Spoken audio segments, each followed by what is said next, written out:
بسم اللہ الرحمن الرحیم۔ السلام علیکم۔ ایک نوجوان لڑکی ایک کپڑوں کی دکان کے سامنے آ کر بیٹھ گئی۔ وہ کافی تھکی ہوئی اور افسردہ معلوم ہوتی تھی۔ دکاندار جب شام کے وقت اپنی دکان بند کر کے گھر جانے لگا تو اس کی نظر لڑکی پر پڑی۔ دکاندار نے لڑکی سے کہا کہ شام کے وقت ادھر کیا کر رہی ہو؟ اپنے گھر چلی جاؤ۔ اس شہر کے حالات ٹھیک نہیں ہیں، یہاں تمہاری عزت کو خطرہ ہے۔ لڑکی نے کہا کہ اگر میرا کوئی گھر ہوتا تو ضرور چلی جاتی، مگر میرا کوئی گھر نہیں ہے اور میں بے سہارا ہوں۔ آدمی کچھ دیر خاموش رہا اور پھر بولا کہ کیا تم میرے ساتھ میرے گھر میں چلو گی؟ لڑکی نے کہا کہ آپ شکل سے شریف انسان معلوم ہوتے ہیں، میں تمہارے ساتھ جانے کے لیے تیار ہوں۔ جب لڑکی دکاندار کے گھر میں داخل ہوئی تو گھر میں کوئی بھی موجود نہیں تھا۔ دکاندار لڑکی سے کافی دیر تک باتیں کرتا رہا، یہاں تک کہ آدھی رات ہو گئی۔ باتوں باتوں میں لڑکی نے اپنے سر کو دبانا شروع کیا تو آدمی نے کہا کہ میں تمہارے لیے چائے بنا کر لاتا ہوں۔ وہ کچن میں چائے بنانے کے لیے گیا۔ لڑکی اسے کچن کی کھڑکی سے دیکھ رہی تھی، مگر دکاندار کو اس بات کا پتہ نہیں تھا۔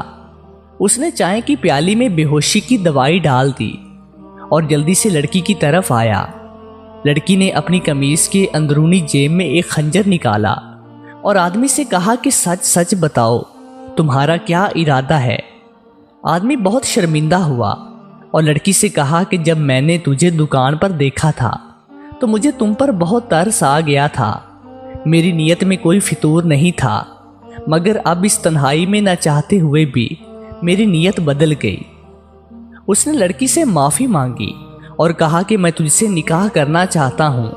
لڑکی نے رضامندی ظاہر کر دی۔ صبح ہوئی تو دکاندار نے ایک مولوی کو اپنے گھر بلایا۔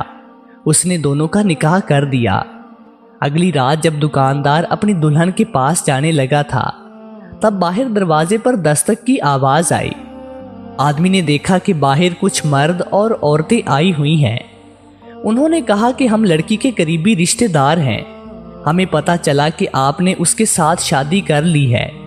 آپ اتنے نیک دل انسان ہیں، ہم سب آپ کے مشکور ہیں۔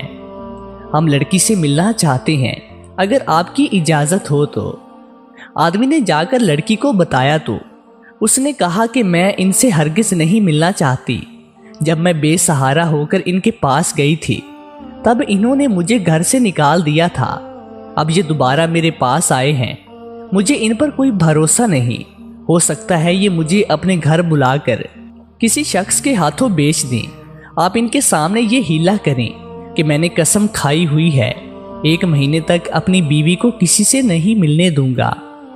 آدمی نے باہر جا کر ان کو اپنی قسم کے بارے میں بتا دیا اور وہ واپس چلے گئے۔ بعد میں دوبارہ دلہن کے کمرے میں گیا اور اپنی بیوی کے پاس جانے لگا تو اس نے کہا کہ میری طبیعت کچھ ٹھیک نہیں ہے۔ آدمی خاموشی کے ساتھ سو گیا۔ اگلی صبح آدمی اپنی دکان پر چلا گیا اور شام سے پہلے ہی گھر لوٹ آیا، مگر یہ دیکھ کر اس کے پیروں تلے سے زمین نکل گئی تھی۔ گھر پر بیوی موجود نہیں تھی۔ اس نے بیوی کی تلاش میں ادھر ادھر بھاگنا شروع کر دیا اور پورے محلے میں اسے تلاش کیا، مگر وہ کہیں نہ ملی۔ پھر ایک بڑھیا نے اسے بتایا کہ تمہارے جانے کی کچھ دیر بعد ہی وہ گھر سے جا رہی تھی۔ لڑکی نے گھر سے ایک چیز بھی نہیں اٹھائی اور خالی ہاتھ چلی گئی، لیکن ایک خط الماری میں پڑا تھا۔ خط میں یہ لکھا تھا کہ میرا پہلا شوہر مجھے بہت مارتا تھا، بات بات پر مجھ پر ستم کرتا تھا۔ ایک دن اس نے غصے کی حالت میں مجھے طلاق دے دی تھی۔ میرے والدین یا بہن بھائی کوئی بھی نہیں تھا۔ میں اپنے قریبی رشتہ داروں کے پاس گئی تو انہوں نے بھی مجھے گھر سے نکال دیا۔ شام کے وقت میں آپ کی دکان کے سامنے بیٹھ گئی تو آپ نے مجھے گھر آنے کو کہا۔ جب میں آپ کے ساتھ آ رہی تھی تو مجھے 3 دفعہ اوباش نوجوانوں نے چھیڑا۔ آپ نے شاید دیکھا نہیں یا پھر دیکھ کر چپ رہے، تو پھر گھر میں بھی میرے ساتھ زیادتی کرنے کی کوشش کی اور پھر معافی مانگ لی۔ آپ کی غیر موجودگی میں آپ کے ہمسایوں سے آپ کے بارے میں پوچھا تو اس بزرگ خاتون نے کہا کہ اس کی بیوی چھوڑ کر چلی گئی تھی اور اس بات پر جھگڑا ہوا تھا کہ بیوی کہہ رہی تھی تم ایک بزدل انسان ہو، جو اپنی بیوی کی حفاظت نہیں کر سکتے، اس لیے میں تم کو چھوڑ کر اپنے پہلے شوہر کی طرف جا رہی ہوں کہ وہ مجھے صرف مارتا تھا، لیکن کسی کی جرت نہیں تھی کہ وہ میری طرف آنکھ اٹھا کر بھی دیکھے۔ کل قاضی کی عدالت میں آ جانا اور مجھے طلاق دے دینا۔